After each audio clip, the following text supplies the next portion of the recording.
ఆంధ్రప్రదేశ్లో రేపు పలు చోట్ల తేలికపాటి వర్షాలు పడతాయని విశాఖ వాతావరణ శాఖ అధికారి కుమార్ తెలిపారు. తీరం వెంబడి గంటకు 40 నుంచి 50 కిలోమీటర్ల వేగంతో ఈదురుగాలులు వీస్తాయని, అక్కడక్కడ ఉరుములు, మెరుపులతో కూడిన మోస్తరు వర్షాలు పడే అవకాశం ఉన్నట్టు తెలిపారు.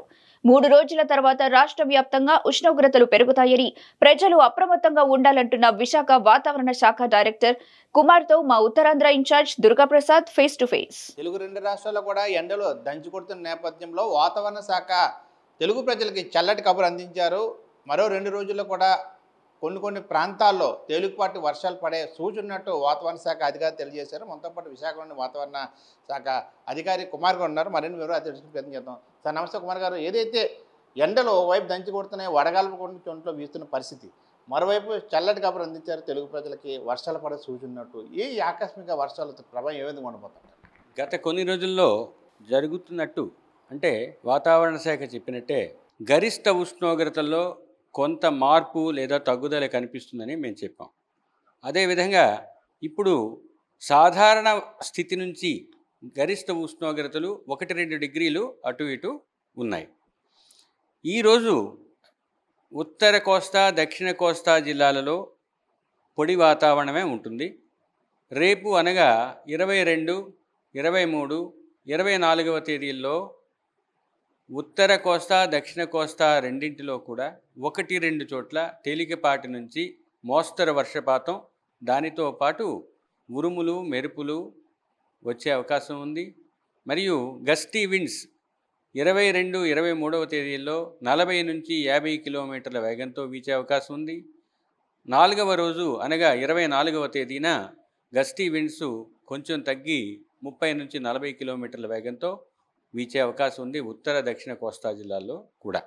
ఇంకోసారి చెబితే మొదటి రోజు పొడి వాతావరణం, 2వ రోజు, 3వ రోజు, 4వ రోజు అనగా 22, 23, 24 తేదీల్లో 1-2 చోట్ల ఉరుములతో కూడిన, మెరుపులతో కూడిన తేలికపాటి నుంచి మోస్తరు వర్షపాతం నమోదవుతూ 40 నుంచి 50 కిలోమీటర్లు వేగంతో గస్టీ విండ్స్ వీచే అవకాశం ఉంది. 4వ రోజు తరువాత అనగా 5, 6, 7 తేదీల్లో క్రమేపీ పొడి వాతావరణం తిరిగి వచ్చి కొంచెం గరిష్ట ఉష్ణోగ్రతలు పెరిగే అవకాశం కనిపిస్తుంది.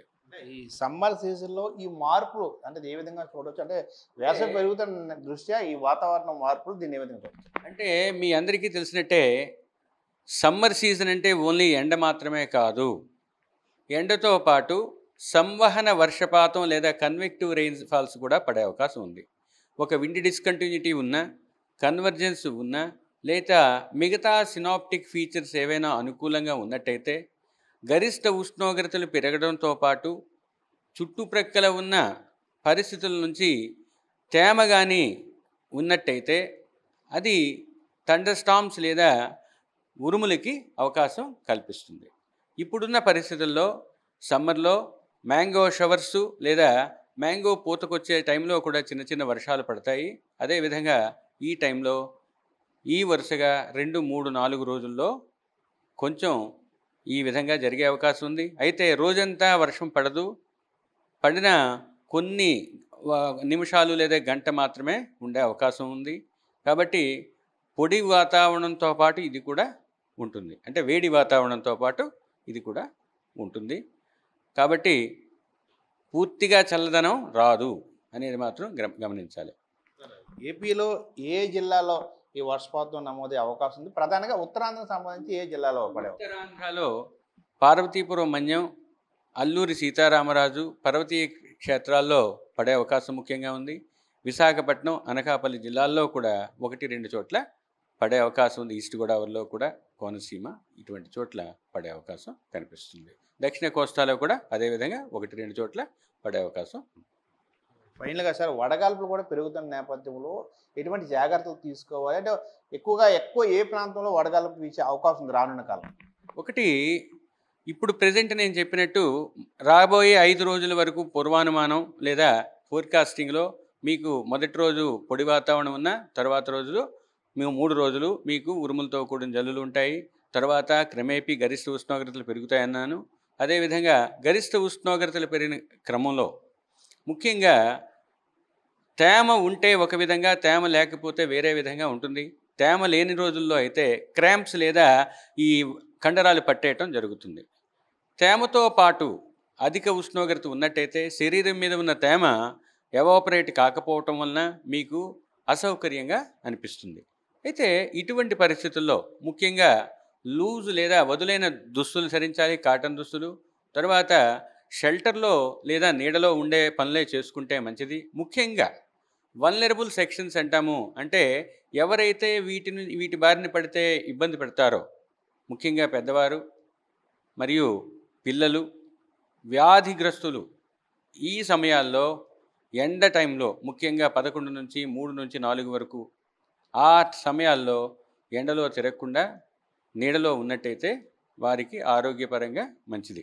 రెండోది, బయటికి వెళ్ళినట్టయితే గొడుగు కానీ టోపీ కానీ ధరించి బయటికి వెళ్ళినట్టయితే డైరెక్ట్ సన్ రైజ్ రేడియేషన్ నుంచి మీరు కొంచెం రక్షించుకోవడం జరుగుతుంది. ముఖ్యంగా బాగా ఎక్కువగా డీహైడ్రేషన్ అయ్యే అవకాశం ఉన్న రోజుల్లో, అంటే పెరిగే క్రమంలో ఏప్రిల్ మేల్లో కూడా కొంచెం గరిష్ట ఉష్ణోగ్రతలు పెరిగే క్రమంలో అప్పుడు ముఖ్యంగా మజ్జిగ లాంటివి, ఓఆర్ఎస్ లాంటివి తీసుకున్నట్టయితే డీహైడ్రేషన్ జరగకుండా మెటబాలిక్ డిజార్డర్స్ రాకుండా జరుగుతుంది. కాబట్టి ప్రజలు తగు విధంగా జాగ్రత్తలు తీసుకుంటూ వాతావరణ శాఖ చెప్పే సూచనలను అనుసరించి ముందుకు వెళ్ళవలసిందిగా కోరడం. రైట్.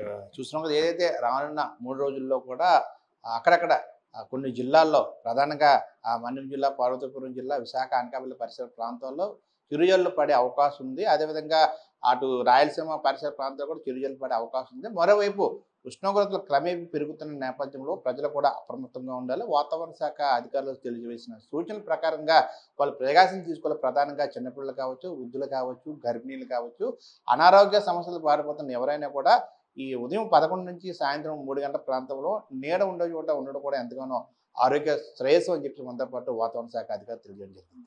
పర్సనల్ కానీ దుర్గా ప్రసాద్, మెగా 9 టీవీ, విశాఖ.